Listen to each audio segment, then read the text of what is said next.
नमस्कार, मैं Lalti Tirkey, HOD department of psychology, KS college Saraikela, Kolhan university. आज मैं यूजी सेमेस्टर 3 के विद्यार्थियों के लिए CC5 अर्थात पेपर 5 के emergence and growth of psychology के यूनिट 2 का कंट्रीब्यूशंस इन साइकोलॉजी अर्थात मनोविज्ञान में योगदानों के बारे में चर्चा करेंगे। कई मनोवैज्ञानिकों ने मनोविज्ञान के क्षेत्र में अपने कार्यानुभव के द्वारा मनोविज्ञान में अपना महत्वपूर्ण योगदान दिया है और अपने अध्ययनों के द्वारा कई संप्रदायों की स्थापना भी की। जिस वक्त मनोविज्ञान के क्षेत्र में संप्रदायों की स्थापना हो रही थी, उसी वक्त विलियम जेम्स ने अपने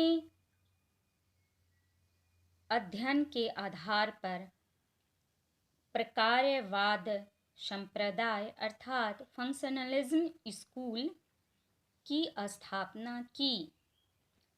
विलियम जेम्स का जन्म 1842 में हुआ तथा इनकी मृत्यु 1910 ईस्वी में हो गई।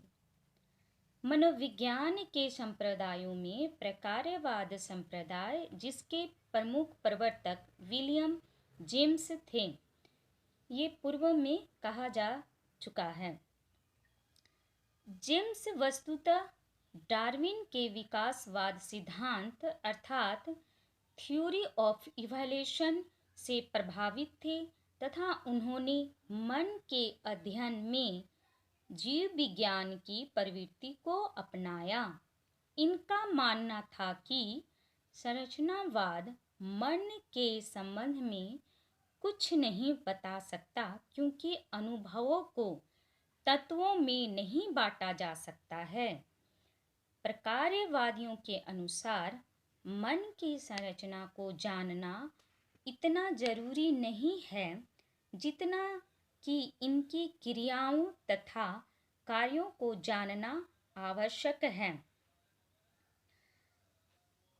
एक बात स्पष्ट होती है कि प्रकार्यवाद का जन्म अथवा उद्भव संरचनावाद के विरोध में हुई। प्रकार्यवादियों कार्य पर विश्वास करते थे।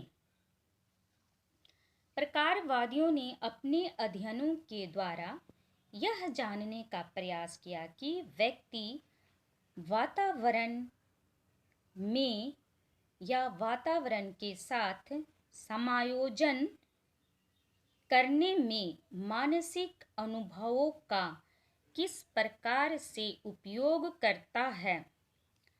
वस्तुतः प्रकारवादियों का मुख्य बल अधिगम प्रक्रिया पर केंद्रित था। जॉन डीवी नाम के प्रसिद्ध अमेरिकी दार्शनिक तथा शिक्षा शास्त्री प्रकार्यवाद संप्रदाय के प्रमुख समर्थक जाने जाते हैं। James Rowland Angell, J.N. Cattell, E.L. Thorndike एवं R.S. वुडवर्थ जैसे विचारकों ने प्रकार्यवाद संप्रदाय को अथवा प्रकार्यवादी विचारधारा को वैज्ञानिक आधार प्रदान किया। निसंदेह मनोविज्ञान प्रकार्यवादी संप्रदाय को संरचनावादी संप्रदाय की अपेक्षा अधिक वैज्ञानिक तथा उपयोगी स्वीकार करता है। प्रकार्यवादी संप्रदाय में पाठ्यक्रम की विषय वस्तु, शिक्षण विधियां, शिक्षण अधिगम विधियां तथा मापन प्रणाली अथवा प्रक्रिया की कार्यप्रक्रिया पर अधिक बल डालता है। प्रश्नावली, सूची तथा मानसिक परीक्षण जैसे वस्तुनिष्ठ उपकरण वास्तव में प्रकार्यवाद की ही देन है। प्रकार्यवाद में मुख्यतः दो बातों पर प्रकाश डाला। पहला, व्यक्ति क्या करते हैं तथा व्यक्ति क्यों कोई व्यवहार करते हैं। वुडवर्थ ने 1948 में कहा कि इन दोनों प्रश्नों का उत्तर ढूंढने वाले अध्ययन प्रक्रिया को मनोविज्ञान का प्रकार्यवाद कहा जाता है। प्रकार्यवाद में अर्थात फंक्शनलिज्म में चेतना अर्थात कॉन्शियसनेस को विभिन्न तत्वों के रूप में विश्लेषण करने पर बल नहीं डाला जाता, बल्कि इसमें मानसिक क्रियाओं या अनुकूल व्यवहार में मूलतः प्रत्यक्षण, स्मृति, भाव, निर्णय तथा इच्छा आदि का भी अध्ययन किया जाता है, क्योंकि इन प्रक्रियाओं द्वारा व्यक्ति को वातावरण में समायोजन में मदद मिलती है। प्रकार्यवादियों ने साहचर्य के नियम जैसे समानता का नियम, समीपता का नियम तथा बारंबारता का नियम प्रतिपादित किया, जो सीखने में अपनी महत्वपूर्ण भूमिका निभाता है। कोलंबिया प्रकार्यवादियों में E.L. थॉर्नडाइक एवं R.S. वुडवर्थ का योगदान सर्वाधिक रहा है। थॉर्नडाइक ने एक किताब शिक्षा मनोविज्ञान लिखी, जिसमें इन्होंने सीखने के नियम को बताया। थॉर्नडाइक के अनुसार मनोविज्ञान उद्दीपन अनुक्रिया अर्थात स्टिमुलस रिस्पॉन्स संबंधों के अध्ययन का विज्ञान है। थॉर्नडाइक ने सीखने के लिए संबंधवाद का सिद्धांत भी दिया, जिसके अनुसार सीखने में शुरू में त्रुटियां या गलतियां अधिक होती हैं, लेकिन अभ्यास देने या अभ्यास उपरांत गलतियों में धीरे धीरे कमी अथवा सुधार होती है। वुडवर्थ ने अन्य प्रकारवादियों के समान मनोविज्ञान को चेतन तथा व्यवहार के अध्ययन का विज्ञान माना। इन्होंने सीखने की प्रक्रिया को बहुत ही महत्वपूर्ण बताया, क्योंकि इससे यह पता चलता है कि सीखने की प्रक्रिया क्यों की गई।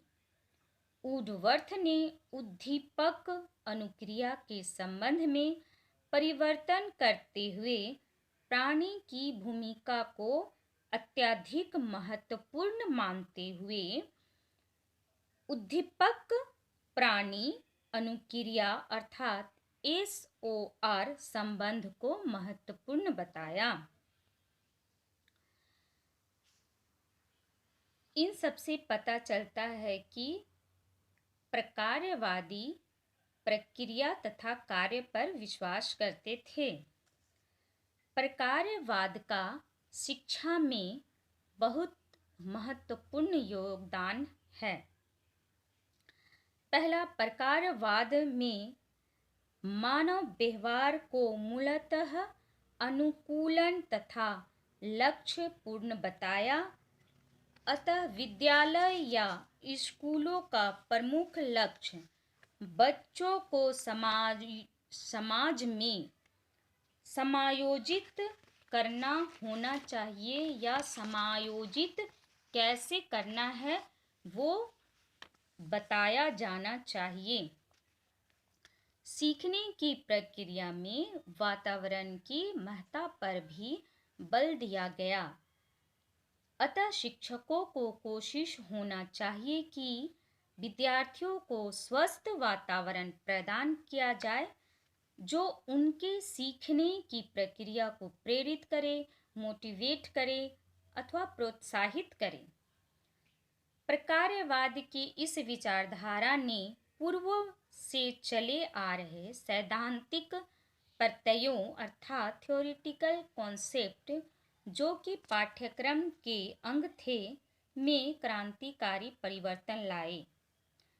स्कूल पाठ्यक्रम में करके सीखना अर्थात लर्निंग बाय डूइंग पर ज़्यादा बल दिया जाने लगा। शिक्षार्थियों की क्षमता में वैयक्तिक भिन्नता पर भी बल डाला गया।